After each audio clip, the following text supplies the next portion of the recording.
Buenos días, buenas tardes, buenas noches, donde quiera que estén. Mi nombre es Agustina, soy docente de esta asignatura, Tamizaje y Ciencia del Diagnóstico. Y bueno, ahí mis compañeros se van a presentar. ¿Qué tal? Mi nombre es Mariano, también docente nuevo en esta asignatura y aparte de eso me desempeño como médico general y de familia en el materno infantil. Pati. Bueno, ¿cómo andan? Mi nombre es Fátima, yo soy compañera de ustedes, estudiante, soy ayudante adscripta, así que nos vamos a estar viendo bastante seguido en las clases. Hola, ¿cómo están? Mi nombre es Germán Cajigas, soy bioquímico y soy docente también de tamizaje y ciencias del diagnóstico. Bueno, vamos a arrancar con el encuentro de hoy. La idea es hacerles un paneo general de los temas que vamos a abordar durante el encuentro que se va a dar el 25 de marzo, pero también, como hablamos hoy con Fati, son conceptos que vamos a seguir trayendo a lo largo del año. Entonces son como troncales estos temas. Eh, la idea es hacerlo lo más breve posible, ¿no? Y a su vez que sea motivante para que ustedes analicen la guía del encuentro que tengamos aquel viernes bueno, y poder construir el conocimiento en el aula. Voy a leer los objetivos del encuentro, que van a ser los que están en la guía. Eh, Inicialmente vamos a querer recuperar los conceptos que ya vienen trabajando en estos años, ¿no? De niveles de prevención, los alcances de cada uno. Nuestra asignatura se llama Tamizaje y Ciencia del Diagnóstico, entonces una de los temas que vamos a enfatizar es la prevención secundaria. Eh, y con el Padre Nuestro, de alguna manera, que es algo que decimos bastante, que son los criterios de Framengarten. Vamos a desarrollar los conceptos generales de sensibilidad y especificidad, valor predictivo positivo y negativo. ¿Está bien, Germán, así? Y analizar el concepto de prevención cuaternaria. Esto que también es uno de los temas que más nos interesan de nuestra asignatura. Así que bueno, si les parece, arrancamos con los conceptos generales de niveles de prevención, ¿sí? Que son las recomendaciones de las prácticas de acuerdo al momento de la historia natural de la enfermedad. ¿Sí? Como saben, el periodo patogénico, prepatogénico y patogénico, esto es para que a grandes rasgos retomemos este cuadro que seguramente ya lo habrán visto. Creo que lo más importante en los niveles de prevención es no confundirlo con niveles de atención, porque es algo que pasa bastante. ¿Sí? Bueno, después lo vamos a desarrollar en profundidad cada uno, pero creo que este cuadro es fundamental, ¿no? De saber en qué momento nos estamos parando para saber también hacia qué horizonte, ¿sí? Nos vamos a mover. Obviamente que este cuadro está, yo no encontré, no sé, por ahí alguien lo tiene más actualizado, pero no encontré uno que tenga la prevención que más nos interesa en esto también, que es la prevención cuaternaria, ¿no? Bueno, no sé si alguno quiere agregar algo acá. Esto lo vamos a hay algunas diapositivas que van dirigidas a cada nivel de prevención. Sí, hay un cuadro que, bueno, no lo tenemos ahora disponible, pero que enfoca la prevención desde el punto de vista del paciente o la paciente y desde el punto de vista del médico o médica, como medio, bueno, médico-céntrico, ¿no? En realidad, no solamente los médicos diagnostican. Entonces, desde el punto de vista de un paciente sano que el sistema médico no ve como enfermo, sería prevención primaria. Desde el punto de vista de un paciente que sí tiene algún tipo de patología, pero que no la percibe, y que el sistema médico sí la podría llegar a percibir, eso es prevención secundaria. Y cuando las dos visiones están de acuerdo, o sea, el paciente se siente enfermo y el sistema médico también lo ve así, bueno, terciaria. Y la prevención cuaternaria es como algo nuevo, donde él o la paciente se percibe o se podría llegar a percibir más enfermo de lo que realmente está. Y generalmente por acciones que hacemos del sistema de salud. No, Así que bueno, es es, otra forma de encararlo. es una buena intervención, María, gracias. Creo que, Nada. fíjense también que digamos, cada nivel de prevención está como dirigido o a acciones poblacionales o acciones individuales. Y eso también es importante saberlo, porque digamos, el diagnóstico es individual, ¿no? Y el screening es poblacional. Y la prevención cuaternaria puede ser todo, digamos, ¿no? Y eso creo que también es importante porque a veces cuando confundimos, ¿no? Prevención secundaria con diagnóstico, y porque si tiene síntomas, si no tiene síntomas, si es individual o si es poblacional, eh, Hmm. ahí tenemos que recurrir, Sí, digamos, a la... es un concepto más complejo que lo van a ver en otros años también, que interpela a todos los niveles de prevención, en realidad, por más que sea cuaternario, porque se puede aplicar prevención cuaternaria sobre prácticas de prevención primaria y así podríamos ir con cada una. Este, así que, porque en realidad se trata de, nada, lo vamos a ver en otra filmina, ¿no? Pero reducir los daños del sistema sanitario. Bueno, volvemos entonces al mapita de los conceptos claves. Vamos a empezar con la prevención primaria acá, Ujú. que me lleva a veces a otra. Ahí está. Entonces, Ahí la está. prevención primaria, como habíamos visto en el otro cuadro, digamos, son las acciones que buscan evitar la aparición de la enfermedad, ¿no? Sea una acción preventiva, sea, eh, digamos, en este caso, una vacuna, sea una acción más dirigida, más individualizada y poblacional a su vez. Bueno, justamente la idea es evitar que aparezca la enfermedad. Esto es como relativo, ¿no? Porque en realidad uno puede hacer distintas consejerías y, no siempre va a evitar la aparición de la enfermedad, ¿no? Porque hay cargas genéticas que no se pueden modificar. Hay cuestiones, digamos, del riesgo, de este concepto de riesgo, que es la probabilidad de que alguien adquiera una persona que uno no puede modificar. Entonces ahí van a aparecer estos factores modificables y no modificables. Pero bueno, a grandes rasgos, esto es la definición de la prevención primaria. No sé si alguno quiere agregar Acá, algo con esto. Pati. sí, Aus, yo quería comentar un poco en relación a lo que decía Mariano y Aus, esto de qué definimos o sea, de qué estamos hablando cuando hablamos de prevenir. Estamos evitando que algo suceda. Bueno, jerarquizamos en primaria, secundaria, terciaria, cuaternaria, porque ese acontecimiento que estamos evitando va a ir variando, como decía Gus, de acuerdo al momento en el que estemos parados. Y en lo que es la prevención primaria, cuando Gus hacía esa salvedad de que a veces hablamos del nivel individual y del nivel poblacional, en prevención primaria, tanto como en secundaria, estamos hablando de estrategias más bien poblacionales. Por ejemplo, acá vemos la vacunación, el incentivo por las medidas higiénico-dietéticas, el lavado de manos, la cesación tabáquica, un montón de actividades también promotoras de salud, no solo preventivas, ¿no? No siempre van a prevenir la aparición de la enfermedad, son recomendaciones. Sí, y agrego eso como un concepto que creo que es para toda la carrera y la vida, que puede sonar polémico, pero la prevención tiene como el objetivo de reducir o de evitar esto, ¿no? Creo que decía Agustina, como riesgos, pero que nunca el último fin de la prevención va a ser evitar la muerte, porque suena raro decir esto siendo médico, pero si nuestro objetivo es evitar la muerte, estamos negando como una parte muy importante de la vida y caemos en la prevenitis, como Mm. querer evitar a toda costa un resultado nocivo, cuando en realidad nuestra función más bien es, sí, evitarlo, reducirlo, pero también acompañar los procesos de enfermedad cuando ocurren. Si no podemos tolerar que ocurran, porque creemos que siempre se pueden prevenir, vamos a caer en el sobrediagnóstico, en otras cuestiones que no están buenas. Totalmente, y no tan centrado en la enfermedad, ¿no? O sea, acompañar otros procesos de la vida de esa persona. Nosotros estamos acompañando, digamos, eh, su salud y la salud como otro concepto que no es digamos, la ausencia de la Sí, enfermedad o no, ni tampoco el completo estado de bienestar, porque digamos, es algo dinámico y que depende de un montón de cuestiones, y bueno, creo que eso también es algo de no pensarlo siempre centrado en la enfermedad. En este caso, bueno, en nuestra asignatura estamos viendo, digamos, vamos a centrarnos en enfermedades o en posibles enfermedades, pero en general nuestra práctica, ya que la trajo Marian, también es acompañar los procesos de esa persona. Bien. Eh, yendo ahora a la prevención secundaria, ¿sí? Que está acá.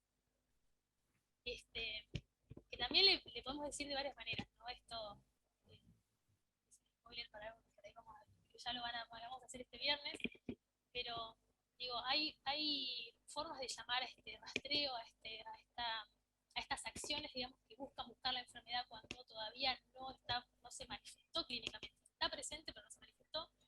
Rastreo, screening, tamizaje equilibrado. Yo no sé si hay alguna más, ustedes conocen, Mariano, Fati o Germán. Eh, Muchas veces chequeo, control, pero a veces se usa también para hablar eso para la misma consulta. Claro, Claro. el Pero chequeo sí. sí, como acción de prevención, de encontrar algo que no me estaría manifestando, pero puede estar, ¿no? Como cuando vienen y me dicen, no, me quiero hacer un chequeo para ver si tengo el colesterol alto. De alguna manera es un screening, ¿no? Pero bueno, lo piensan como en esto, como el chequeo. Entonces, esto también es fundamental, entender que la prevención secundaria no es cuando una persona viene con un síntoma y yo le estoy buscando a ver qué es lo que está pasando, sino las acciones que, digamos, todo esto está hecho en base a estudios poblacionales que dicen, bueno, se ha visto que la persona adulta, a partir de los 40 años, puede desarrollar diabetes, ¿no? Entonces, dicen, bueno, ahí estandarizan que a las personas de 40 años se les haga un rastreo para ver si tienen cómo tiene su glucemia en sangre. Ahora, eso es real, que los rastreos poblacionales a veces no siempre los puede aplicar uno en la población en la que está. Hay enfermedades que se dan en algunas zonas y otras no. No es para enroscarlo a eso, pero digo, esto se hace a nivel poblacional, se estandariza a nivel poblacional, a nivel mundial, un montón de cuestiones, y otras están en algunos países de alguna manera y en otros países de otra manera, porque digamos, la prevalencia es distinta, ¿sí? Y ahí hay algunos ejemplos con dibujitos que en realidad estos son temas que vamos a ir viendo durante el año, la pesquisa neonatal, la toma de presión arterial, la displasia de cadera, cáncer de colon, cáncer de cuello de útero y el simbolito de la mesa. A mí me causa mucha gracia la gotita de la diabetes.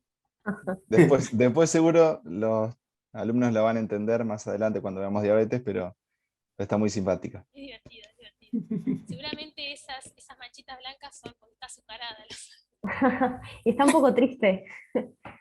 Bueno, y en realidad esto que les decía de estos estudios poblacionales que se hacen, cuando están estandarizados también los criterios para incluir una enfermedad en el rastreo. Y estos son, chachan, chachan, los famosos criterios de eficacia. Fíjense que está detallado, en la bibliografía está un poco más ampliado, esto está como más recortado para explicarlo así, pero fíjense, es una enfermedad que es una causa común de morbo y mortalidad, o sea, está extendido en la población mundial donde se estudia, ¿no? Tiene que tener una etapa asintomática, porque si no, si viene con síntomas, no estamos hablando de enfermedad de prevención secundaria. Ah. Los test deben ser efectivos y eficaces, eso lo vamos a dejar después a Germán. El tratamiento temprano tiene que ser mejor que el tratamiento en la etapa sintomática, o sea, yo no voy a esperar a que una persona tenga no sé, un ejemplo, el cáncer de colon. Si yo lo encuentro en estado avanzado, va a ser muy difícil generar un tratamiento.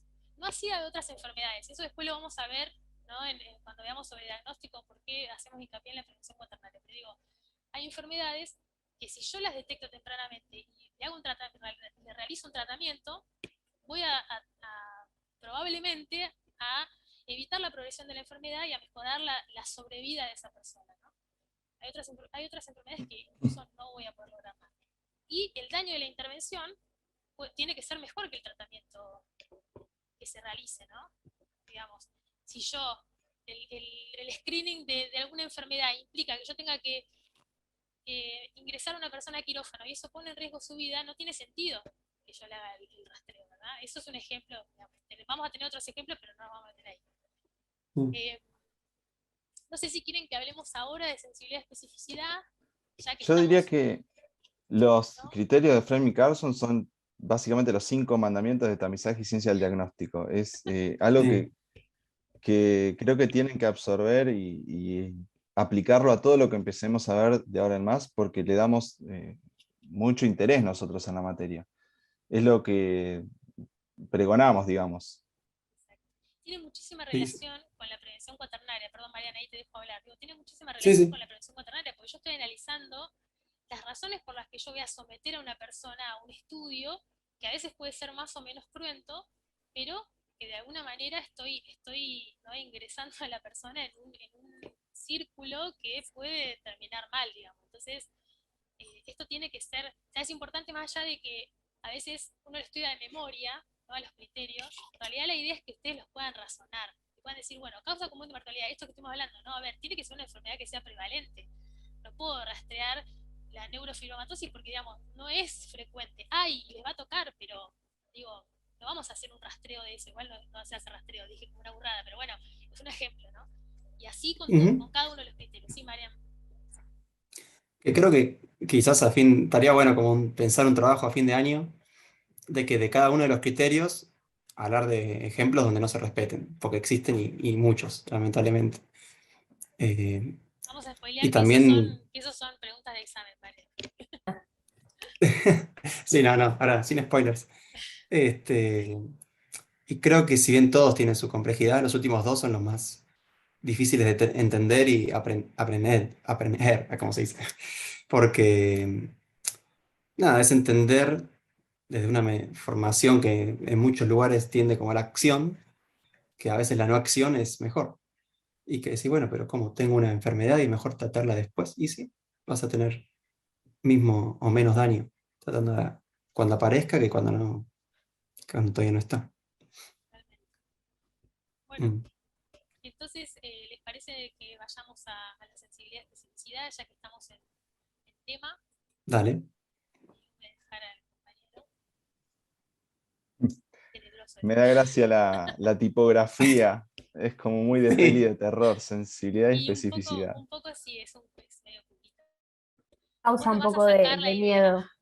Sí, no, pero es algo muy intrincado a veces, sobre todo creo que es algo por ahí un poquito duro para explicarlo en video, ¿no? Es más fácil siempre con un pizarrón adelante, pero yo creo que últimamente en los últimos 2 años de pandemia son términos que hemos escuchado a diario: sensibilidad, especificidad, falso positivo, falso negativo, que son por ahí los términos que vamos a usar para tratar de un poco deshilachar esto de sensibilidad y especificidad. Me parece que la forma más fácil de explicar sensibilidad y especificidad es en esta tabla 2x2 que armó Agus muy linda en la presentación. Vamos a tener dos columnas, básicamente. La columna de la izquierda con los individuos que tienen enfermedad y la columna de la derecha con individuos sin enfermedad. Podríamos llamarlos, si queremos, sanos para la enfermedad que estamos buscando, ¿sí? Porque no quiere decir que sean sanos, sino que la enfermedad que estamos buscando no la tienen. A su vez, en las barritas horizontales tenemos los resultados del test en cuestión para los grupos de pacientes. Y acá es donde empiezan un poquito las variantes. O sea, vamos a tener pacientes enfermos que dieron el test positivo, estos son los verdaderos positivos, pero vamos a tener también pacientes enfermos que nos dan el test negativo, y estos van a ser los famosos falsos negativos. O sea, pacientes enfermos que el test de elección no nos detectó la enfermedad. También vamos a tener, por supuesto, pacientes sanos que nos van a dar un test positivo, estos son los falsos positivos, y pacientes sanos que van a dar el test negativo, como nos gusta que dé, ¿no? Verdaderos negativos. Con estos datos que son un poco duros de nombrar, vamos a poder analizar sensibilidad y especificidad de un test en cuestión. La sensibilidad va a estar dada por la proporción de individuos enfermos que nos den una prueba positiva. Es decir, los verdaderos positivos sobre todo el universo de pacientes enfermos. Los verdaderos positivos más esos pacientes enfermos que nos dieron un test negativos, ¿sí? Los falsos negativos. En cambio, la especificidad va a estar dada por los individuos sanos que dan una prueba negativa. Es decir, los verdaderos negativos sobre todo el universo de individuos sanos. Los verdaderos negativos más esos falsos positivos, esos pacientes sanos que nos dieron un test positivo. Obviamente, seguro que todos pensamos, bueno, pero yo voy a elegir el test que sea 100% sensible y 100% específico. Sí, la realidad es que un test diagnóstico de ese estilo no existe, ningún test es perfecto. Y en la vida diaria vamos a contar con test que son más sensibles que otros, algunos son más sensibles que específicos y otros son tal vez no tan sensibles, pero sí son muy específicos. Y lo que tenemos que aprender nosotros es utilizar el test indicado para la situación clínica del paciente en ese momento, ¿sí? Para la situación indicada. Si una prueba es muy sensible, supongamos 98% de sensibilidad, uno podría pensar que un resultado de test negativo me va a estar indicando que hay muy pocas chances de que este paciente tenga la enfermedad que estoy buscando. Y podría orientarme a buscar otra patología. Si tengo un test positivo de una prueba muy sensible, no va a querer decir que ese paciente tiene la enfermedad. Voy a tener que ir por un test más específico, un test confirmatorio que verifique ese resultado positivo. Ahora, teniendo en cuenta esto que estamos hablando, probablemente surjan dos preguntas. Una puede ser, bueno, sí, usted me dice que tengo un resultado positivo. Entonces, ¿cuál es la probabilidad de que la enfermedad esté presente realmente? Y otra pregunta, por el contrario, puede ser, bueno, tengo un test negativo. ¿Cuál es la probabilidad de que la enfermedad no esté presente en este individuo? Estas preguntas se contestan con lo que conocemos como valor predictivo positivo, en el caso de la primera, ¿sí? Que es la proporción de individuos con una prueba positiva que presentan la enfermedad, y la otra con el valor predictivo negativo, que va a ser la proporción de individuos con una prueba negativa que no presentan la enfermedad.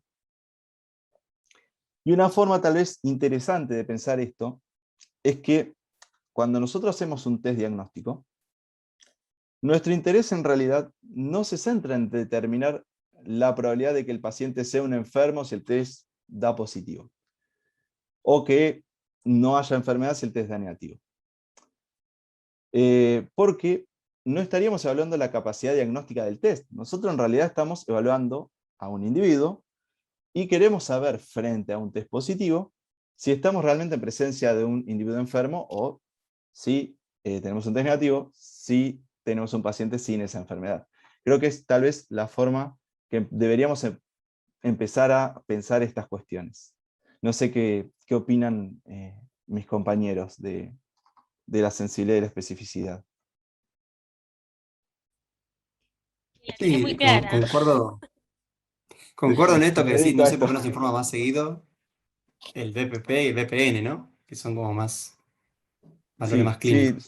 clínicos. Sobre todo, últimamente creo que hay que empezar a darle prestarle un poquito más de atención a eso, porque tal vez no está planteado ni es materia de discusión ahora, pero todos estos valores van a cambiar, o en realidad se van a ver más afectados con la prevalencia de una enfermedad, como hoy nombraba Agus cuando hablábamos de los criterios de Framingham-Carlson. Los porcentajes de errores van a ir atados a la prevalencia de una enfermedad. Y es algo a conocer, los valores predictivos del test.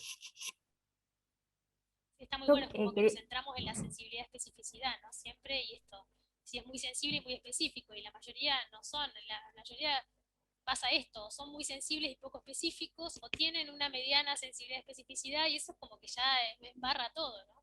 Sí, Fati, perdón que te corté. no, era básicamente decir que Germán lo explicó súper bien, se recontra entendió, así que aprovechen esta No, parte. Y espero porque también, me cuesta no, hablar a es veces. que es un tema que a veces uno se traba, le cuesta entender, porque obviamente es complejo, pero está bueno esto que dijo, ¿no? Que un test, una prueba que está buscando determinada enfermedad, es sensible cuando descarta tal enfermedad y es específica cuando confirma tal enfermedad. Digamos, con esos Claro. conceptos que Germán que resumiendo, ¿no? Obviamente, está bueno entenderlo también así. Es una prueba destinada a buscar tal o cual enfermedad. Después, obviamente, hay un contexto clínico, hay un juicio clínico, hay una persona delante nuestro, y de ahí vamos a ir tomando decisiones. Pero la verdad es que esta explicación creo que quedó muy Sí, buena. y esto se aplica a todo tipo de test diagnóstico. Esto, por ahí soy bioquímico y tal vez lo oriento siempre al laboratorio, pero obviamente esto se aplica a un tacto rectal, a cualquier Exacto, situación en la cual se busque una patología o sea un tamizaje. No va exacto. solo a lo de laboratorio. Sí, incluso Y hasta una pregunta, hasta en la anamnesis, seguro, ¿no? Digo, sí, sí. Y nosotros después vamos a ver más adelante que en tamizaje damos test de consulta a los pacientes o cuestionarios que hacemos que también tienen sensibilidad para detectar, por ejemplo, alcoholismo. Y yo creo que lo importante de esto es utilizar el test adecuado para la situación adecuada, porque una prueba muy sensible nos puede servir muy bien para campañas de tamizaje, de screening o campañas de prevención, y que no necesitamos una prueba súper específica para eso. Por ejemplo, una campaña de detección de HIV. Luego esos test positivos los podemos confirmar con test más específicos. Pero creo que lo importante es entenderlo y utilizarlo a nuestro favor. Excelente. Sí. Bien. Y para sumar algo que en realidad es más de diagnóstico, bueno, esto también, eh, que hay un concepto que vamos a ver más adelante, me parece que es pretest y con la probabilidad pretest de que una enfermedad exista. Entonces, si es muy poco probable, aunque use el mejor test diagnóstico y me dé positivo, pero era muy poco probable de entrada, entonces no tendría que ni haberlo hecho. O sea, va a seguir siendo, no va a tener esa enfermedad, por más que dé positivo, porque era muy baja la probabilidad previa. Y al revés, si era muy probable que tenga esa enfermedad, no hace falta hacer un test para confirmarla en general, hablando abstractamente al menos. En la realidad hace falta hacer los test por muchos motivos legales, pero en la realidad no hace falta. En lo abstracto no hace falta. Es como, ya está probable, ya está. ¿Para qué es un test para algo que ya existe? Está Creo que buenísima esa espero aclaración. no haber mareado más. No, no, y creo que tiene que ver también con lo que dijo Fati, ¿no? Siempre ver el contexto también, digamos, no solo pensar en el valor Exacto. bioquímico, sino también pensar en qué estamos, frente a qué estamos. Así que creo que eso estuvo muy bueno. Eh, Vamos entonces, ya que estamos hablando de diagnóstico, a prevención terciaria. ¿Sí? ¿Qué es esto? Es decir, la enfermedad ya está instalada, hay un cuadro clínico. Nosotros vamos a hacer, digamos, un mapa mental de este conjunto de signos y síntomas y la idea va a ser hacer un diagnóstico, no le digamos temprano porque en realidad no, va a depender de la situación en la que estemos, pero vamos a tratar de hacer un diagnóstico e intentar minimizar los daños que esa enfermedad puede ocasionar. En el caso, un ejemplo muy clásico que es la hipertensión, ¿no? La hipertensión arterial, vos la empezás a tomar a partir de los 3 años, digamos. Está bien, no es prevalente en esa edad, pero a partir de los, te podría decir, 45, 40, 45, digamos, en realidad en cualquier edad, pero depende de la evolución, puede empezar a tener daños en los órganos blancos. Entonces vamos a buscar el diagnóstico para evitar que dañe el corazón, que dañe los riñones, que dañe los test clásicos, corazón, riñones y retina. Y bueno, esto. Obviamente que ese tratamiento del que estamos hablando, vamos a hacer un diagnóstico, vamos a evitar, minimizar, pero el tratamiento no es objetivo de nuestra asignatura. Entonces casi siempre nos les va a quedar a ustedes como esa duda, y bueno, ¿y ahora qué pasa? Ya hice el diagnóstico, ¿cómo? Bueno, eso vamos a tener que dejar, digamos, va a tener que quedar esa duda y van a tener que trabajar con esa duda todo el año porque no es algo que vamos a abordar, porque eso ya lo van a ver en el ciclo clínico. Eh, bueno, para ampliar un poco, no sé si alguien quiere agregar algo de esto, pero acá justo María nos estaba diciendo algo de esto, ¿no? Sí, No sé si sí, por querés, ahí. si querés ampliarlo a esto. Sí, digamos, completando un poco la diapositiva, que en realidad hay, como es un proceso inferencial realizado a partir de un cuadro clínico que intenta definir una enfermedad, ¿no? O sea, como que partimos de datos concretos y una realidad, y después lo llevamos a un plano más abstracto, decir, bueno, a ver, ¿con qué cuadro que existe en los libros encaja esto? Y que muchas veces es un gran desafío, porque los pacientes no leen los libros muchas veces. Y entonces hablamos de que, bueno, del planteamiento de la hipótesis diagnóstica, de métodos para ir refinando esa hipótesis, y métodos que muchas veces son los métodos de diagnóstico para verificarlo, ¿no? Y había varias como escuelas o formas de pensar el diagnóstico. La que yo dije antes era una de ellas, ¿no? La del como pensar a partir de todo qué probabilidad pretest tengo. Eso sí queremos hacer un estudio. Entonces, generalmente si menor al 30%, por decir algo, decimos, bueno, no juntamos suficientes datos duros para justificar un test diagnóstico. Cuando está en la mitad es cuando se justificaba, y cuando está ya arriba del 80%, decimos, bueno, no, ya probablemente el diagnóstico sea aunque la certeza del 100% es difícil en muchos casos. Había otras técnicas, no sé si ustedes querían comentarlas. Sí, digamos, más allá de eso, que sí, hay otras técnicas, creo que había una que era heurística, digamos, que es del pensamiento de cómo voy a yo a recabar esos datos.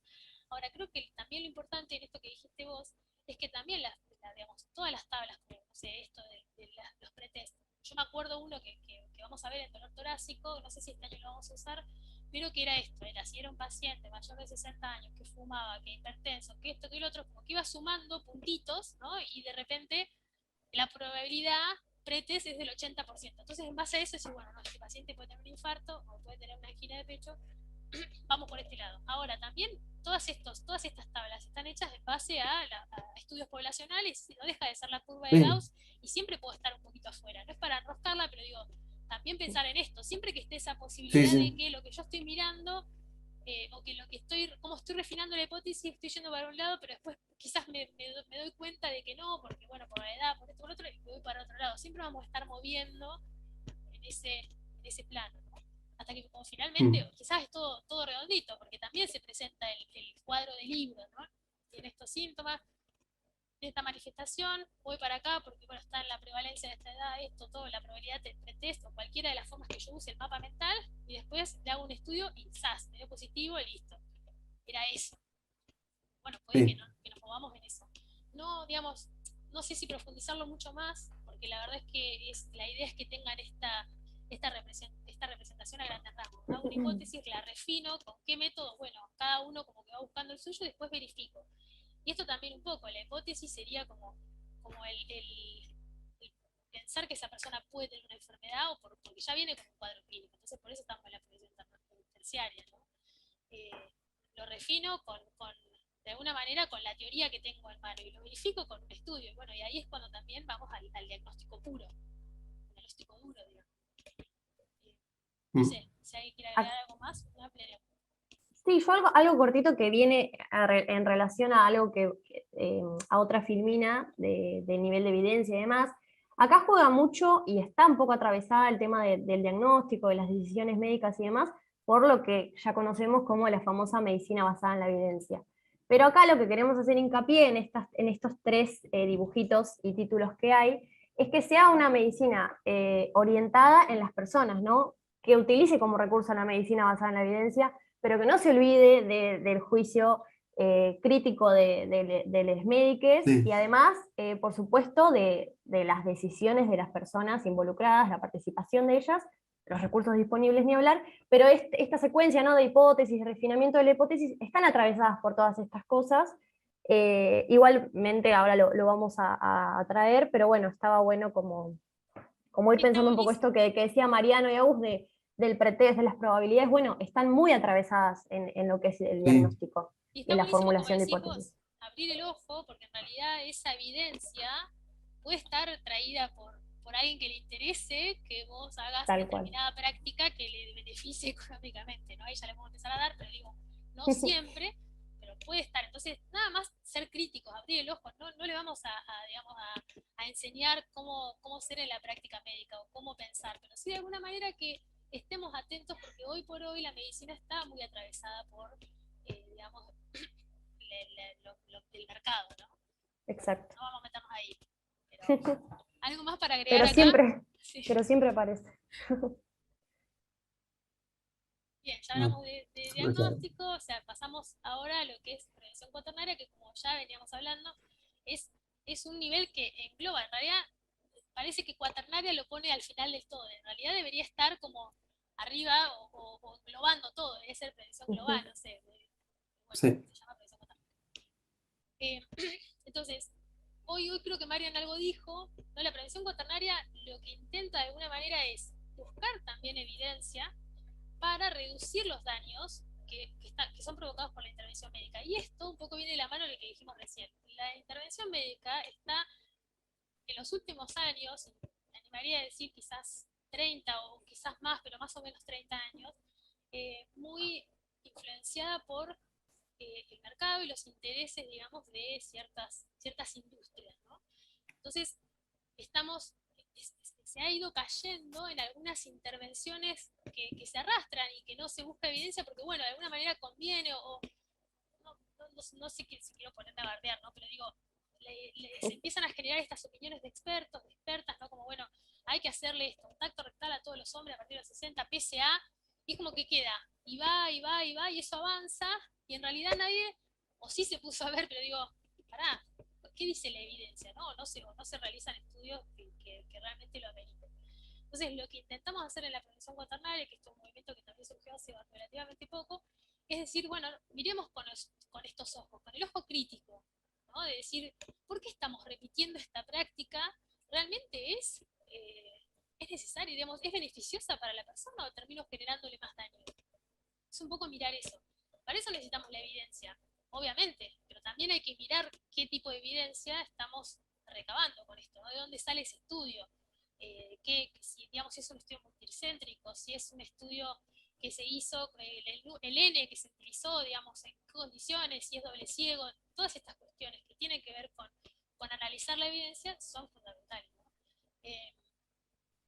Y obviamente con todo esto, no es tampoco que yo voy a decidir, bueno, esto, porque también tenemos mucha propaganda y la persona viene a decirte, no, yo quiero hacerme tal estudio. No voy a decir porque por ahí después lo vamos a enroscar cuando veamos más adelante, pero me quiero hacer este estudio. Me dices, mira, no está pensado para tu edad. ¿Por qué? Porque puede tener esta consecuencia. Vos le presentás la información, ¿no?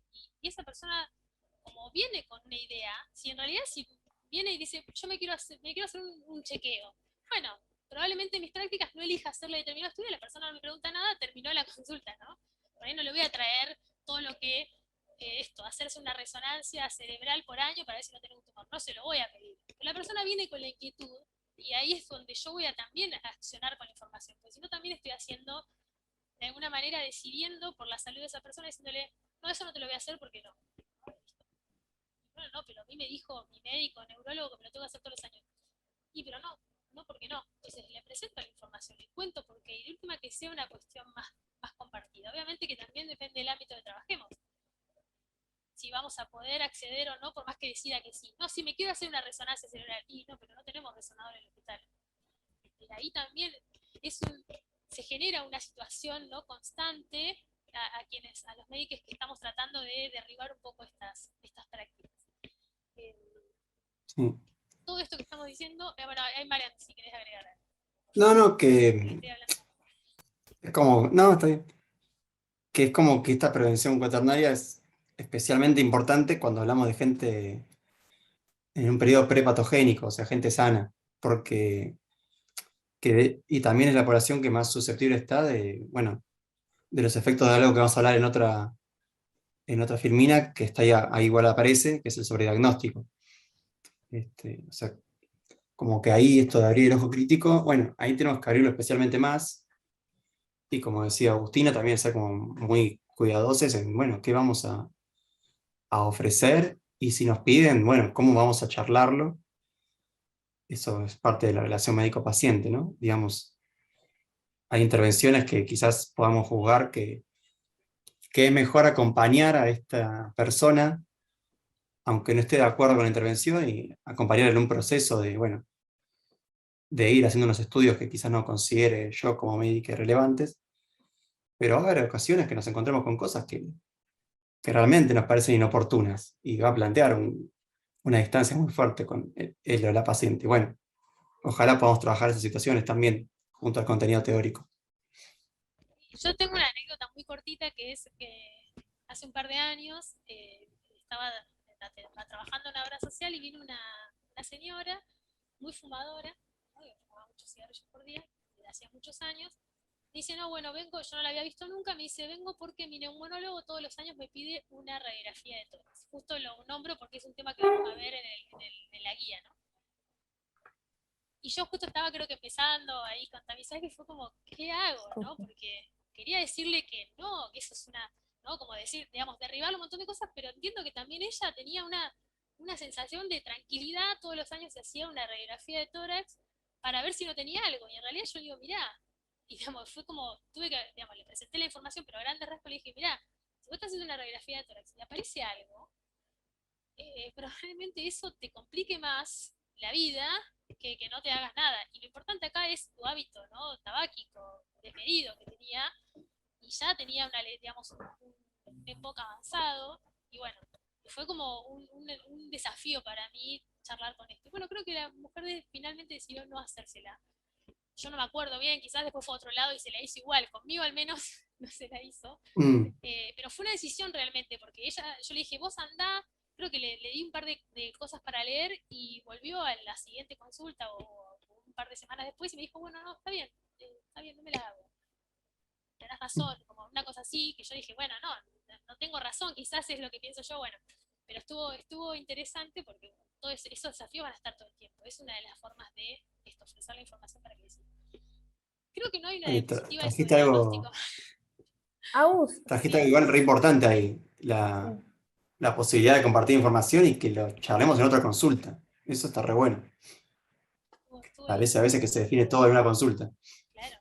Sí, es porque hay mucha ansiedad, ¿no? De no tengo que resolverle ya la situación, y en realidad a veces son procesos también. Es eso, es acompañar el proceso. Sí, Fati.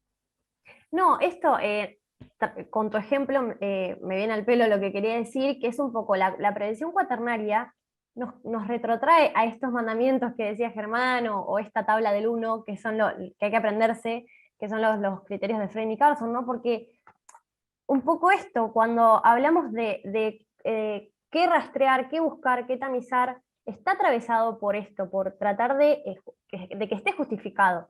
Y tiene, sienta sus bases en la prevención cuaternaria y en lo que Mariano hablaba, que ahora vamos a comentar bien, que es el no llegar al sobrediagnóstico, por ende al sobretratamiento y demás. Así que todo como que va teniendo un poco de sentido a medida que fuimos atravesando el encuentro y todo se va relacionando, ¿no?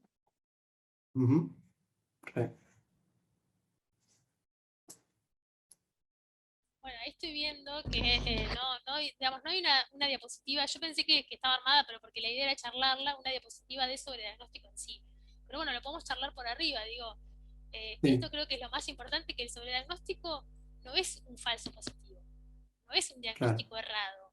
Porque muchas veces surge esto, ¿no? Ay, no, porque el Ujú. sobrediagnóstico le estoy haciendo un diagnóstico que no es. No, sí, es.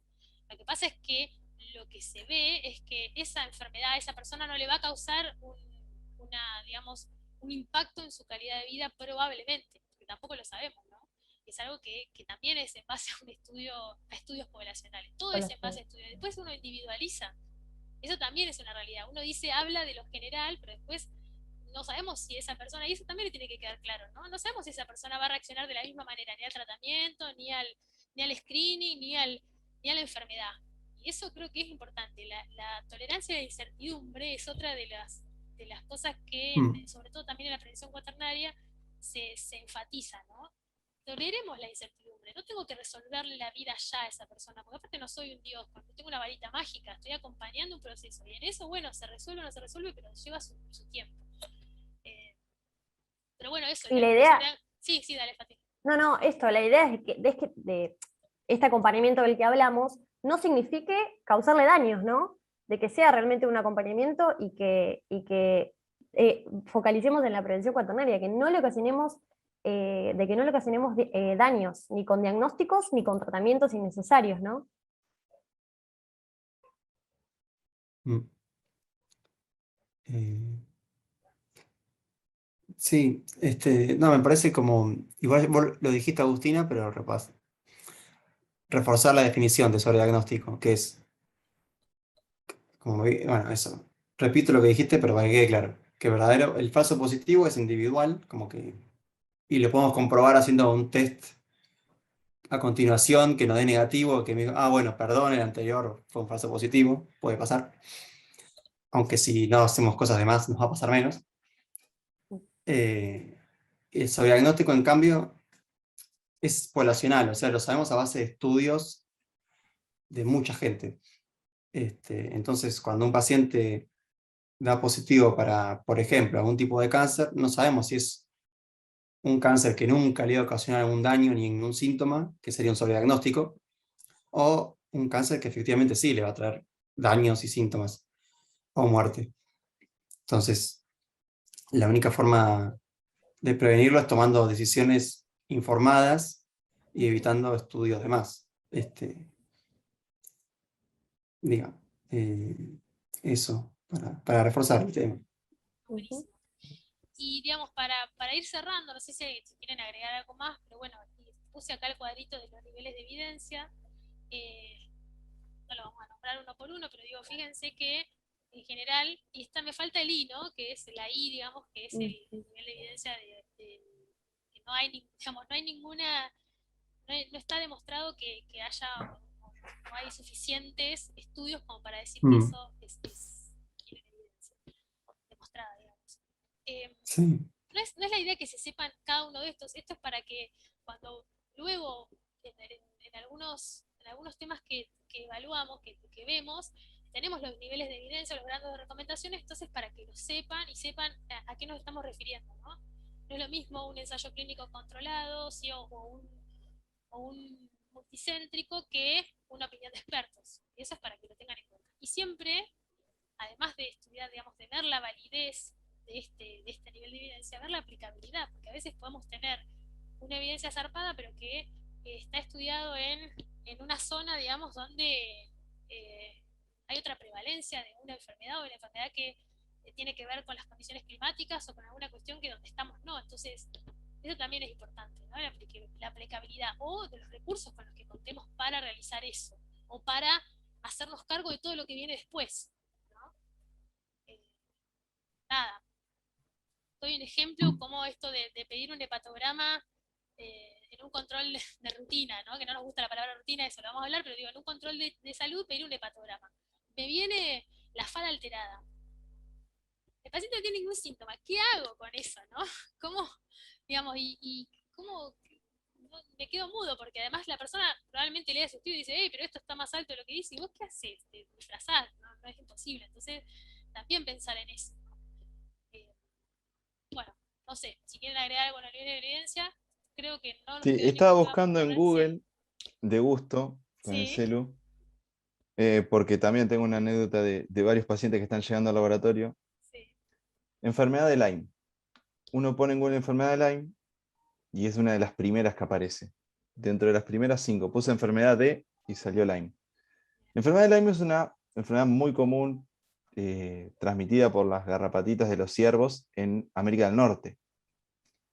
Y hemos tenido migraciones de médicos formados allá, acá en la ciudad de Mar del Plata, y en el laboratorio me piden mucho rastreo de enfermedad de Lyme. En Argentina habrá casos muy aislados y siempre gente que viaja a América del Norte. Entonces, como decía Agustín, está muy demostrado tal vez el rastreo en otras poblaciones, por ejemplo, donde hay Canadá, Estados Unidos, donde hay alces con esa garrapatita que es el vector que transmite la bacteria de la enfermedad de Lyme, pero aquí, por lo menos en Mar del Plata, no la tenemos y en Argentina no es prevalente, no existe, casi siempre que existe es a través de alguien que, digamos, de una persona que viajó a América del Norte. Entonces creo que va en relación de lo que decía Agustina, que a veces está muy demostrado en otros lugares, pero para nuestra población no es así. Y lo mismo se podría decir tal vez de el mal de Chagas o el dengue en nuestra población, pero tal vez en Europa no es tan prevalente como para rastrear Chagas o dengue, ¿sí? Buenísimo. Ah, Bueno, las anécdotas buenísimo. médicas. Bien. Bueno, esperamos, no sé si alguien tiene algo para agregar, Marian, Fati o Germán. Creo que hicimos un No, recorrido así general, esperamos que les sirva como, que les motive, ¿no? A seguir leyendo, a profundizar en esto, por eso también hay cosas que las dejamos no tan profundas, para que también esto motive la lectura, y nos encontramos el viernes 25 para hacer el trabajo práctico. Así que bueno, que tengan una linda semana. Nos vemos. Bueno, mucha suerte. Ojalá disfruten los textos.